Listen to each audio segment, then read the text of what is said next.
Hola a todos, bienvenidos a otro episodio más de Housing, podcast de inversión inmobiliaria. Soy Sebastián Rodríguez y me acompaña Camilo Sánchez y bueno, vamos a hablar hoy de temas de inversión en este nuevo episodio.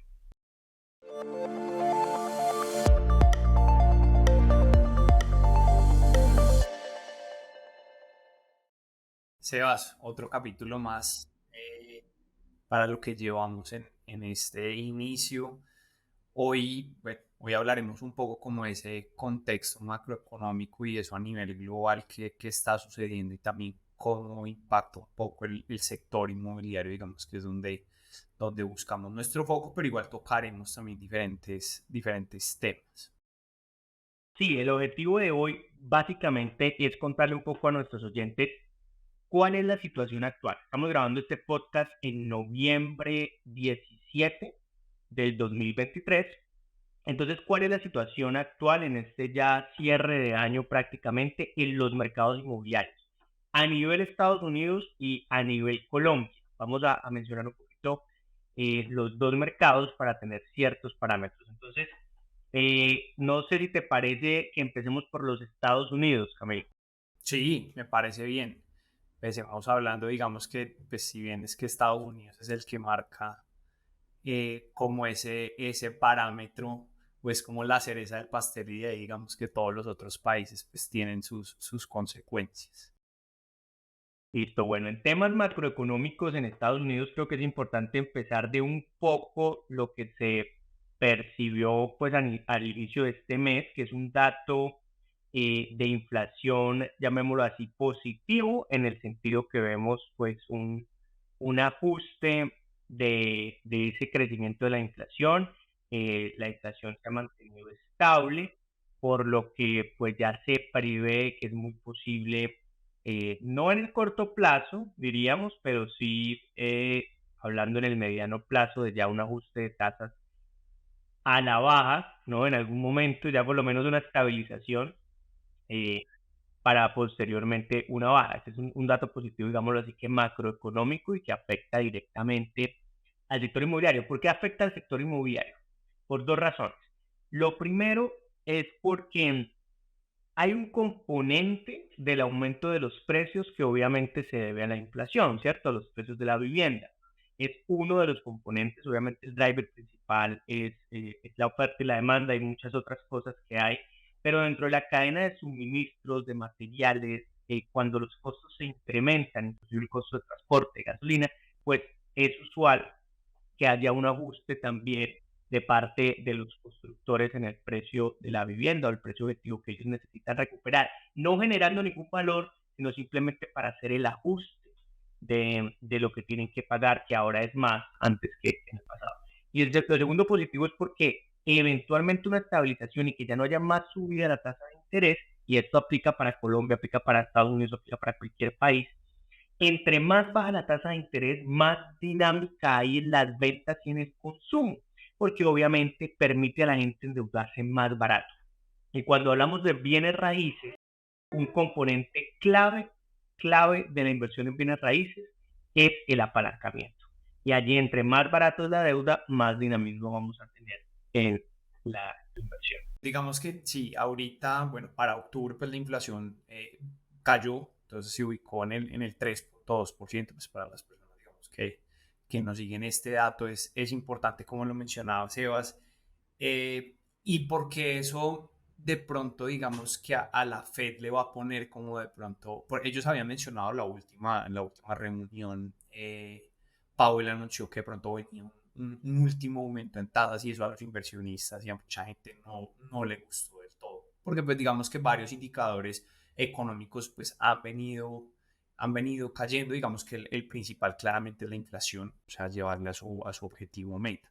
Entonces, al ese como cóctel, porque realmente son varias cosas que afectan esa decisión, pues queda como ese sinsabor en los inversionistas porque los números van bajando, pero él dice, no, aún necesito un último aumento y pues ya hay que esperar para el mes de diciembre a ver qué decisión. Eso ya llevándolo al sector inmobiliario claramente va a ser algo positivo, al menos ya escuchar que va a frenar y lo que vos decías. prever empezar ese descenso en las tasas de interés, pero eso no va a ser de forma inmediata. Posiblemente vamos para el primer semestre, de pronto el 2024, primer trimestre, pues esas tasas creo que se van a mantener quietas, y ya de pronto, si él logra llevar esa inflación al rango meta, pues ya empezar a ver cómo van a bajar esas tasas. Y esto va a generar reactividad, pues va a generar como esa reactivación en la economía. Además de eso, que claramente este aumento de tasas generó pues una disminución en la solicitud de créditos en Estados Unidos, bueno, y alrededor del mundo. Entonces, eso también ha llevado a que muchas constructoras no quieran de pronto empezar a desarrollar nuevos proyectos. Pues la gente obviamente muy quieta como en este tema. ¿Vos cómo lo has percibido estando en la Florida? Claro, bueno, entonces hablemos ahora, pues, conectando con ese tema, vamos a hablar de como de un ambiente general de que se percibe, ¿sí? Y quiero hablar de unas cifras particulares dentro del sector inmobiliario ahora como para darnos una idea más aterrizada. Lo primero es como la percepción. En gran medida, eh, en la Florida sentimos una desaceleración, perdón, en lo que podemos decir el segundo semestre del 2023. Es decir, que vimos menos gente viajando, menos gente por lo menos en el área de Orlando, vimos digamos que el clima fue un poco más lento de lo que veníamos acostumbrados, sobre todo después de la pandemia que, pues en todos lados tuvo una recuperación gigantesca y acelerada. Y en el real estate, de los bienes raíces en particular, veníamos de una tendencia de incremento de precios y de compra masiva que iba muy rápido, que iba a la mano con digamos, una demanda creciente. eh, la temporada del año, que es antes de verano, y el verano es muy activo, y obviamente, pues eso en el segundo semestre vimos ya una disminución, como una desaceleración. Ahora bien, eh, hablemos un poquito de cifras. Entonces, ¿qué estamos viendo nosotros en el mercado en este momento?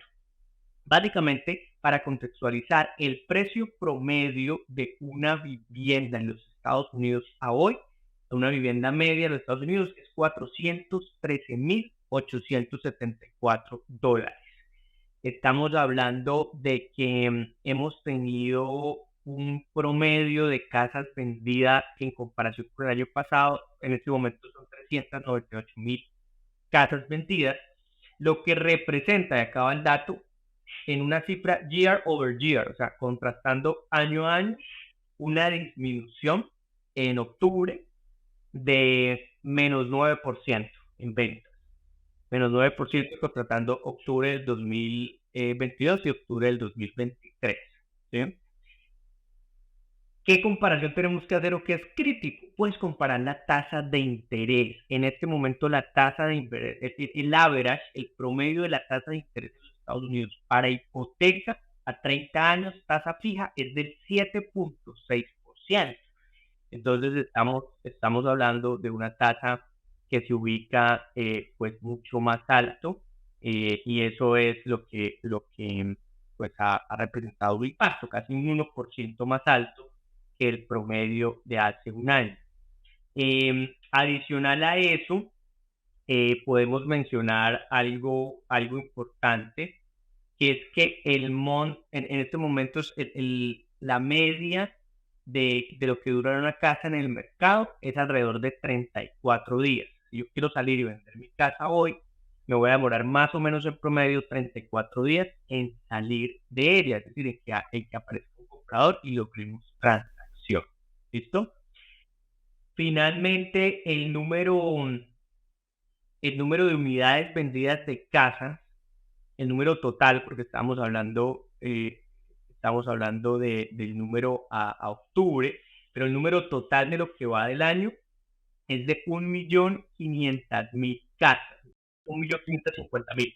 Pero lo que nos interesa, que es el contraste, es que ha sido year over year menos 10%. O sea, se han vendido 10% menos de casas este año que el año pasado, de lo que va del año. ¿Y eso a qué lleva? al siguiente dato que les voy a dar, y no quiero abrumarlos con datos, pero es para que nos demos una perspectiva completa, y es que obviamente al tener menos ventas, vamos a experimentar un ajuste en los precios. ¿Listo?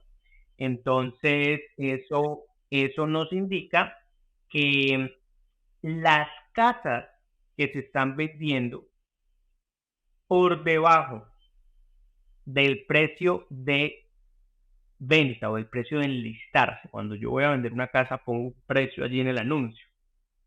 Generalmente ese precio está sujeto pues a negociación. Yo acepto ofertas y cuando el mercado está muy, por ejemplo, caliente, esas ofertas puede ser por encima del mercado. Me pongo a vender mi casa en $100,000 y pueden ir ahí a ofrecerme 120,000. Pero cuando el mercado está más frío, como en estos momentos, puede pasar lo contrario. Es decir, que yo pongo mi casa a $100,000, pero en realidad me ofrecen 90,000 y yo puedo aceptar y vender. Entonces, en este momento, el porcentaje de casas que se está vendiendo por debajo del precio de venta es de alrededor del 30%.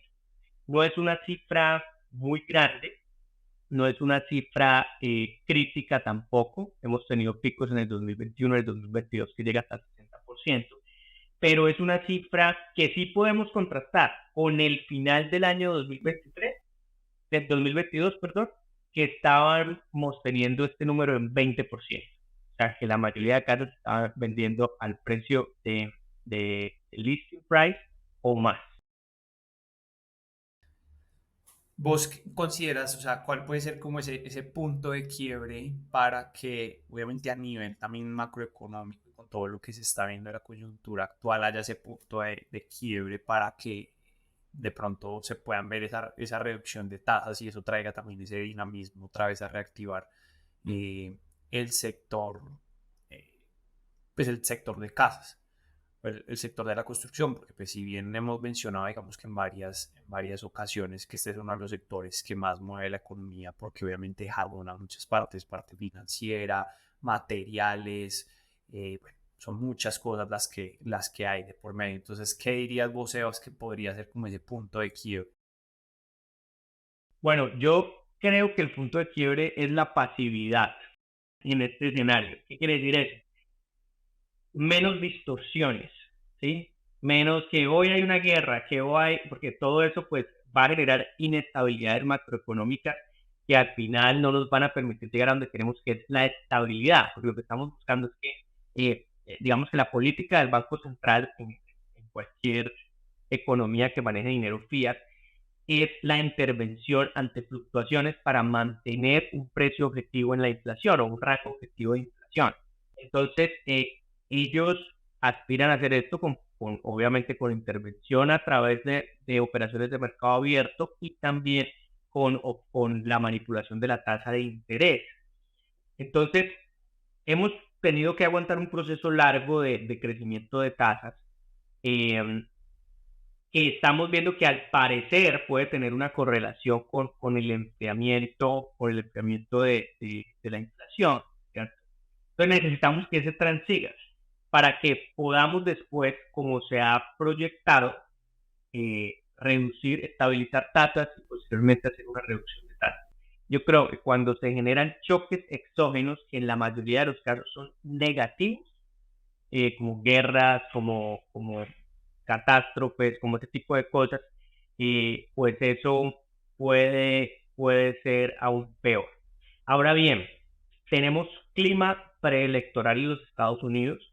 Eso va a influenciar muchísimo también en las narrativas y en las expectativas de la gente y de los agentes económicos de cómo se sienten alrededor de la economía, ¿cierto? Entonces eso va a ser un factor para tener en cuenta el próximo año, que nos va a definir muchísimas cosas.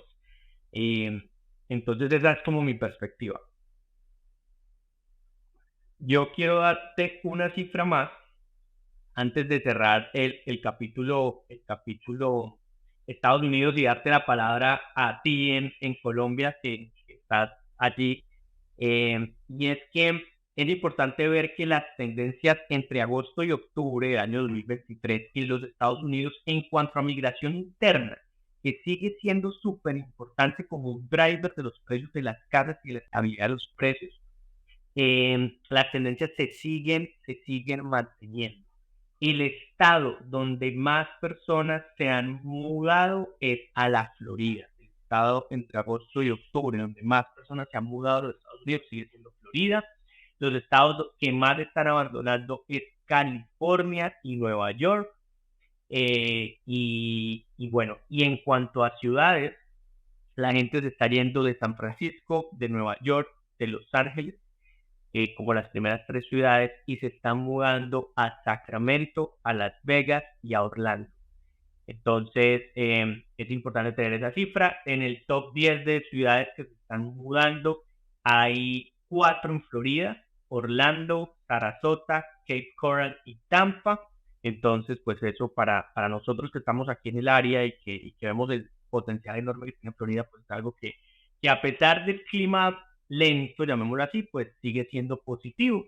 Y cierro con tener en cuenta que aquí las dinámicas de mercado también se miden mucho por estacionalidad del año, por estaciones del clima. Sí. Entonces, es muy normal que nosotros acá tengamos picos de venta muy altos en el calor, ¿cierto? En el verano, y picos fríos en el invierno.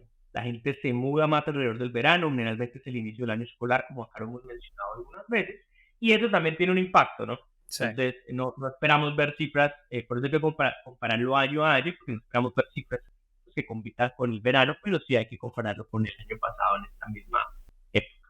Total, Sebas, yo no sé si, bueno, pues conectando, digamos, un poquitico también la situación que ha pasado con temas de Airbnb, donde bueno, claramente pues todo lo que obviamente es Nueva York lo regularon, perdón.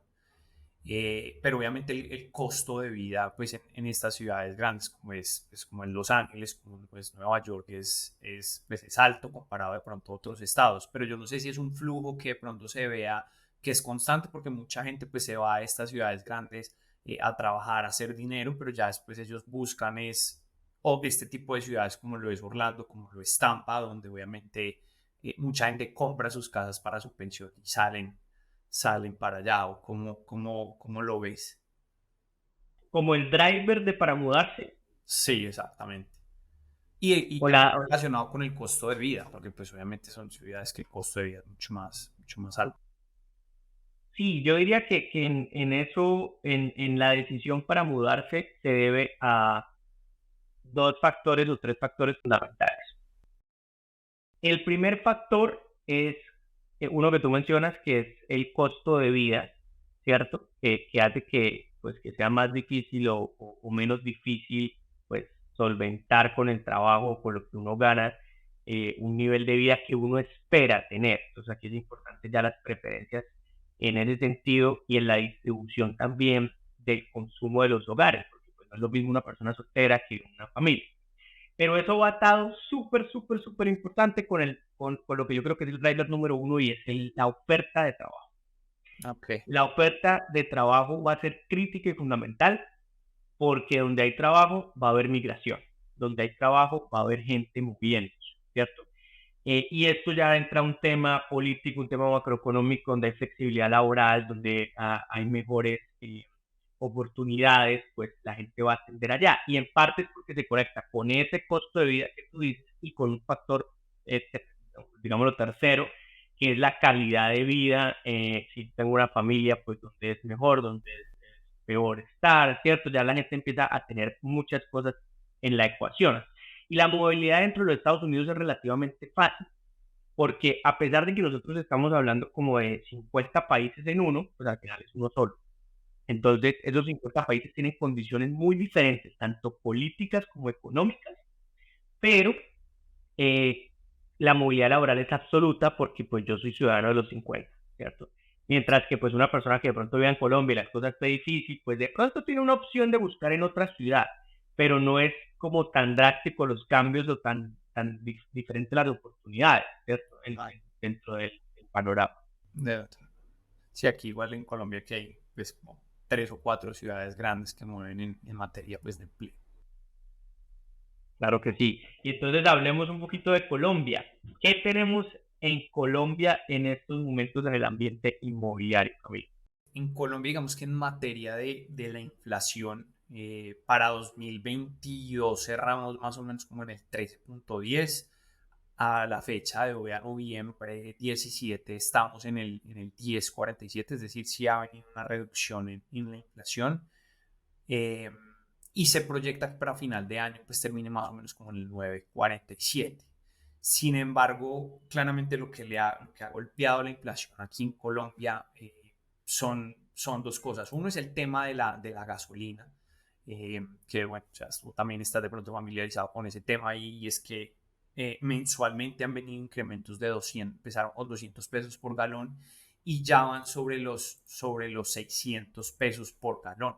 Entonces, esto claramente pues, hemos visto un aumento significativo y eso es lo que más ha golpeado. Otra cosa también ha sido el sector de los alimentos, que ha hecho que obviamente la inflación no genere esa desaceleración.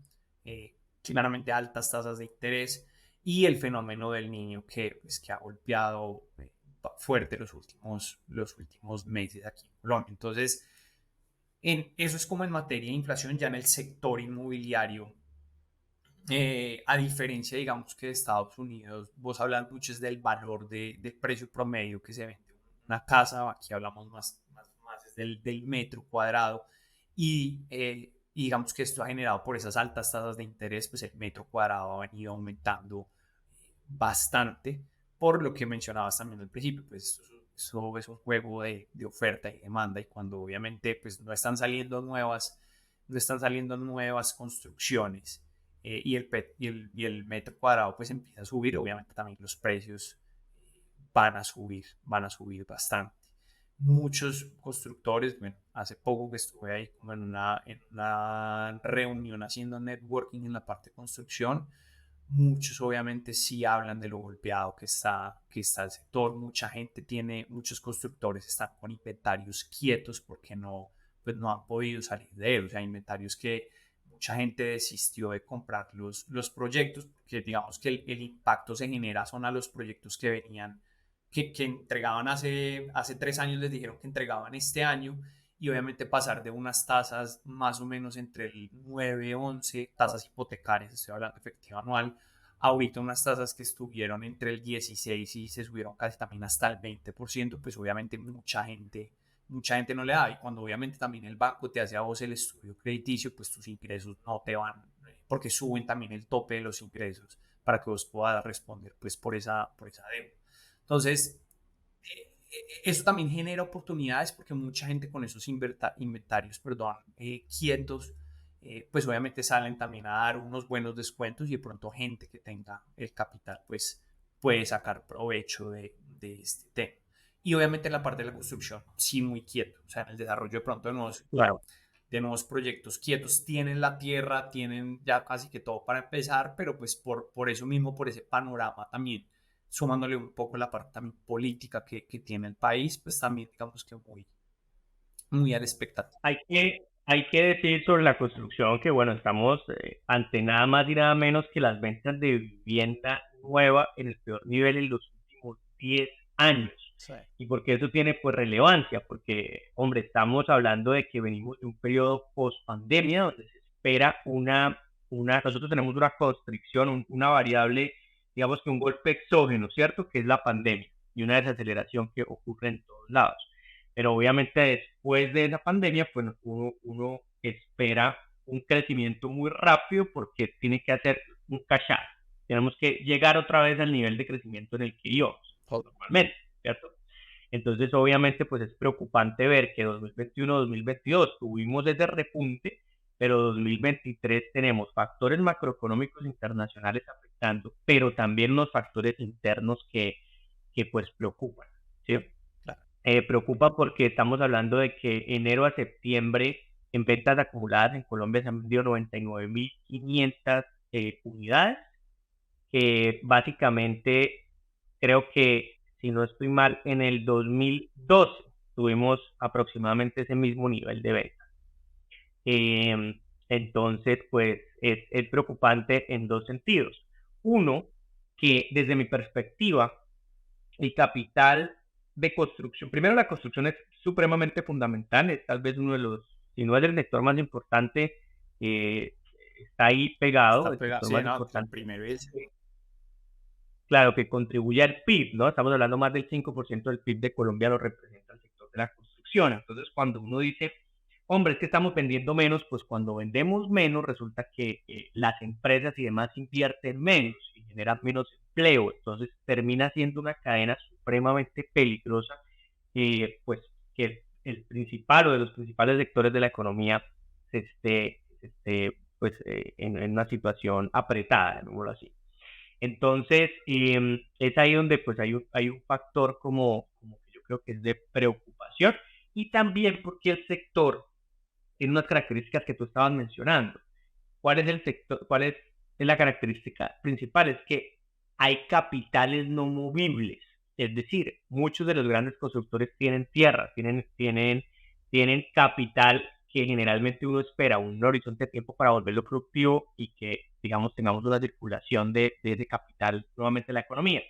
Pero lo que haces tú, si no estás vendiendo los proyectos, pues es los nuevos proyectos nuevamente pararlos y dejar ese capital quieto. Entonces, eso es un doble efecto un poco preocupante.